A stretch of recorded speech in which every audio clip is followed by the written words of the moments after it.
किंबदंती आहरी गोटे किंबदंती ता भितर रही से किंबदंती शुणा बर्तमान मुझे किंबदंती एमती जे दिने नारद मुनि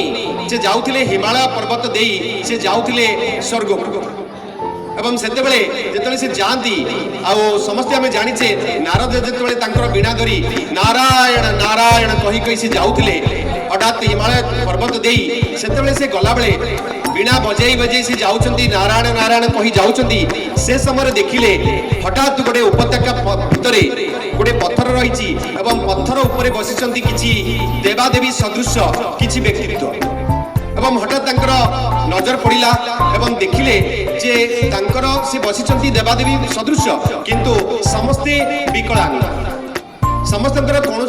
अंग विकल अवस्था रही तेणु जिज्ञासा है नारदंकर जे तमे माने किए पचारे सी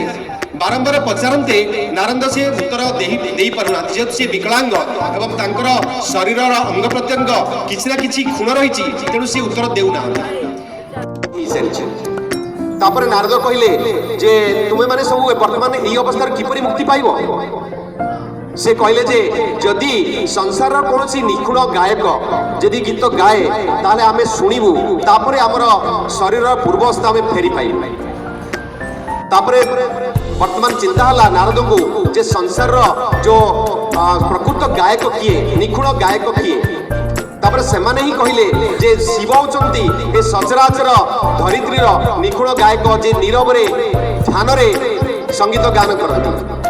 तेणु सी जदि गाइबे गीत निखुण भाव ताले आमे ब्रह्मा विष्णु हेले निखुण श्रोता एवं शिव हेले निखुण गायक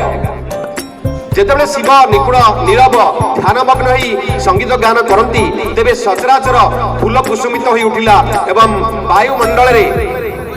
संगीतर स्वर व्यापी गला एते भाव में व्यापी गला समस्ते ध्यानस्थ होई पड़िले एवं शिव विष्णु मध्य एवं से गीतरू एवं जेतेबेले से अनुभव कले ब्रह्मा जे तांका शरीररू ए निखुण गीत सुनी गोटे शरीर गोटे रस निग्रत होउची तेबे से ब्रह्मा कोन कले तांका कमंडलरू सेही ताकू संग्रह करी रखिले एवं कालक्रमे ब्रह्मा को सेही कमंडलरू गंगा नदी प्रवाहित हला एवं धरित्री रे अवतरण हेले गंगा एवं एई किंबदंती ला गंगांकर एबे एई किंबदंती तापरे गंगा नदी को पवित्र भाव रे हमें मानिले एवं जो प्रति 12 वर्ष रे जो